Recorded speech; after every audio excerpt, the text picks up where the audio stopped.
Hello, I'm Kråkan, also known as Kråkan, so welcome to Classic Movie Rambles, where I talk about old movies that I found in my closet while cleaning. This week's movie is Nightwatch, and it's part of a collection of films about vampires and zombies that I got for cheap back in the day.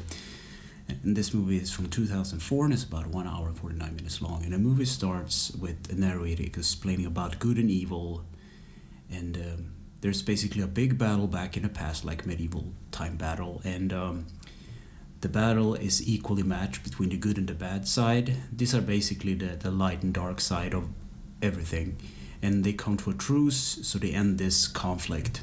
And then cutting to a man entering an old woman's house, and apparently he is seeking advice from a witch. So this character is called Anton. He's kind of a pathetic character. He has like this like polo shirt, and he all kind of nice person, not a like a pencil pusher, I guess. So he talks to this witch, and she makes a potion from his blood and says that he has to drink it, and he does so. And there's like a deal struck. So his ex-girlfriend leaves the current boyfriend to go back to him, and she also loses the child that she's carrying in the stomach. But something happens just before that ordeal is about to go down. So there's this thing called the Nightwatch, or the Watch, I guess. So they intervene with this because there is like this thing about balance. So and it's so stupid. Both the good and the bad side, they kind of watch each other, so they don't overstep their boundaries. It's sort of like the Cold War in Russia, and this movie also takes place in Moscow, Russia, so it makes a whole lot of sense with that kind of system. So they stop the ritual, and it's kind of weird. And they enter this kind of gloom. The room kind of fills up with flowers, and everything turns dark. It's a really cool effect, though. It's hard to explain this movie, I realized. And then cutting to a kid in a pool, he starts to bleed from his nose and leaves the pool. And this kid is like important somehow to the overall balance between, or the truce between the good and the bad, the light and the dark. So Anton is in his apartment 12 years later.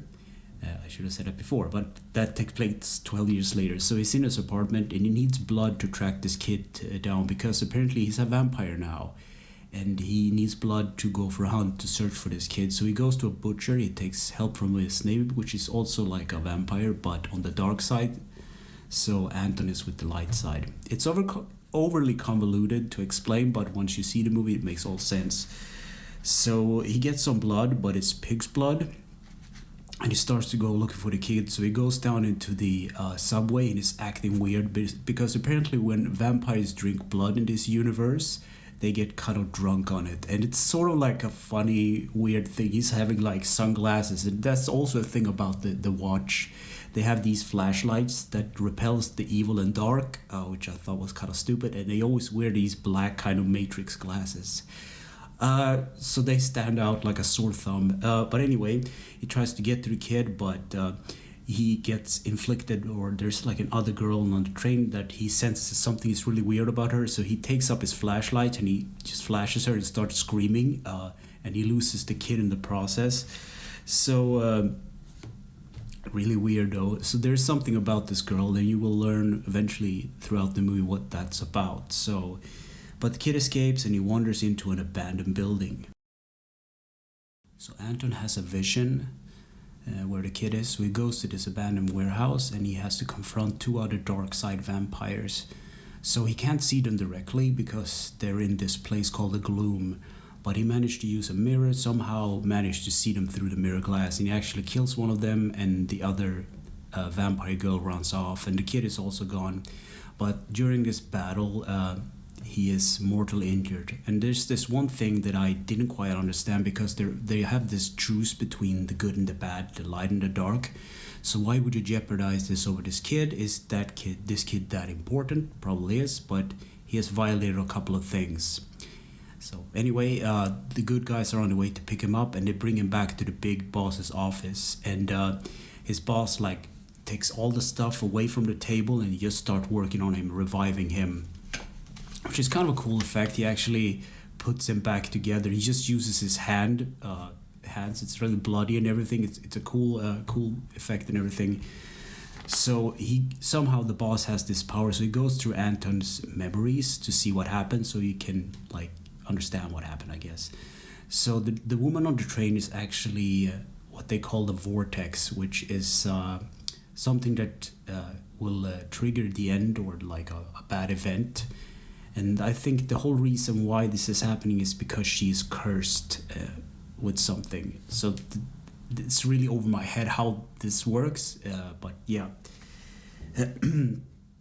So Anton is patched up together, and Anton, of course, gets a new partner because he can't do this alone. So he gets this stuffed owl, which I thought was funny, which is called Olga. And then there's a meeting between the good and the bad guys about the vortex thing. So they are in agreement that this curse needs to stop.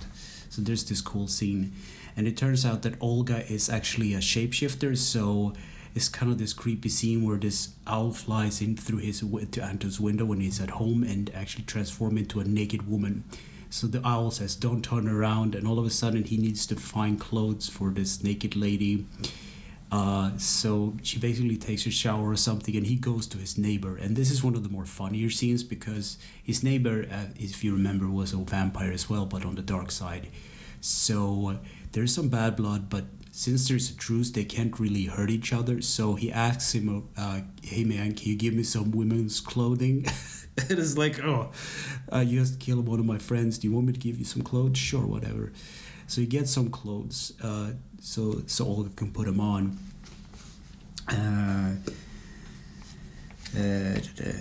And then the vortex woman, and this is one of the weirder things. I don't really get it, but I think the vortex woman is the kid's like mom or nurse or something because of his nose bleeding and thing. So anyway, there is like this thing about the bad guys recruiting a singer, which was kind of weird, to track down this girl vampire that ran away from the fighting scene before, and making her track down the kid because she knows the scent of him or something. Yeah, something like that. I think she was the actual one to make him bleed from his nose in the first place. This movie is very convoluted. But what happened is the vampire lady tracks down the boy in this like abandoned or this like skyscraper or whatever, and Olga and Anton is forced to run there, and they run up the stairs to stop this from happening. So Olga and Anton arrive in time, and for some reason, when it's due to the rules of vampires, the vampire lady can't enter the apartment if the good guys are there for some reason. It's about this thing about myth, I guess, with inviting a vampire to actually have to be invited in. So what happens is the kid falls unconscious, and Anton is forced to feed him blood to return him to the living, which is really weird, but I guess that's how things works in this world. So the kid is told to make a choice because now he has to choose between light and dark, and the whole idea about the truth is that everyone has a choice whether or not what they want to do in this conflict. So the whole thing about this is that Anton figures out that this little boy is the kid of his ex-girlfriend, and he figures that he needs to kill the kid in the end to stop this whole thing. It's really weird, but he's forced to leave because the vortex thing is becoming more of a problem, because throughout the movie this lady has caused more and more problems because she's cursed. So there's like an explosion at a power plant, and there's some flights. There's like this huge flock of birds that fly into the turbine of an airplane, like the engine, and it's about to crash. So they have to figure this out, how to stop the curse. So this is one of the cooler moments. So the main bad guy, like the boss of the good and the bad guys, they have this meeting in a hotel room, and Anton is there too. So he gets a collar around his neck, and there's like a truce, so they can't really fight. So Anton is forced to go down to talk to the vortex lady, and he managed to fool her into being a patient because she was like a physician or a doctor, to get into her house. And he basically explained to her flat out, first he lies a bit, but then he explains to her that she's cursed. And he managed to curse herself, and that somehow breaks the curse, which that's how curses work, I guess. So the whole vortex scenario is done. So now the only thing is to take back the kid from the vampire lady, because they left the apartment and now the kid is in their hands. So yeah, I think there were some other good guys that were supposed to watch the kid, but they got too horny because they talked about shapeshifting and ripping their clothes off or something. So the kid got called up to the roof by the vampire lady, and then the main bad guy is there with the kid and the vampire lady, and Anton is forced to go there, and he relives when he gets there. he's reliving this old battle in the past, like from the beginning of the movie. And this is one of the cooler moments. The main bad guy pulls out a sword through his spine, and there's a fight between him and Anton, where Anton is just fighting him with a light rod. It's just like, okay, sure, that it's cool, really cool effect and all, but so the whole thing about this fight was that Anton tries to kill off the kid because he believes if he kills the kid, this all will be done. Because in effect, he started this whole thing by trying to get his girlfriend back, and it's really weird. But it circles back to him, so he thinks if he kills the kid, that will be fine. But that's breaking the truce, and the main bad guy actually managed to stop Anton from killing the kid. And the kid realizes that Anton is not really a good guy at all, and even the bad guy says like, well, you can punch me if you want, if it makes you feel better. And Anton just punches him, but nothing happens because he's like the last boss, I guess, like in video games. So it all ends on like a sour note, and he's broken the movie leaves on a little weird note because every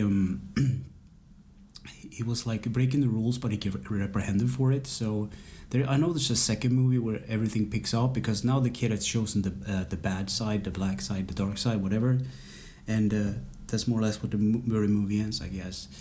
So yeah. So what do I think about this movie, Nightwatch? It's actually a good movie.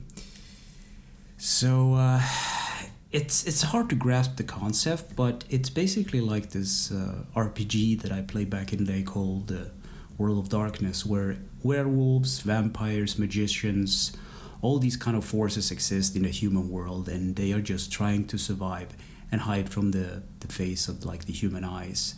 So there's like this cool effect that I talked about early in the movie. It's called the gloom. So everything turns like dark around a person, and there are flies everywhere buzzing. So at the beginning of the movie, and this was like a brilliant thing because you had no idea what was coming. So when this witch is supposed to make this kind of curse happening for Anton to get his girlfriend back and to kill the baby and everything after he had drank the blood potion, she's supposed to like clap her hands, because that's how witch magic works, I guess. So everything turns dark because the watchers are about to enter, and Anton is like, what is going on? And the audience thinking the same thing, what is going on? And there is some commotion and action, and abruptly cutting to like a dialogue between the witch where she's wearing glasses and they're just talking. And the witch is, by the way, just like an ordinary old Russian woman with like a red dress. I mean, it's kind of one of those movies you have to watch to actually believe that exist. I've said that about another movie, I can't remember which one, but so I definitely, if you can't see this, give it a watch because you will be pleasantly surprised. It's a bit cheap, but I think it holds up today. So yeah. Anyway, thanks for listening and or watching, and take care.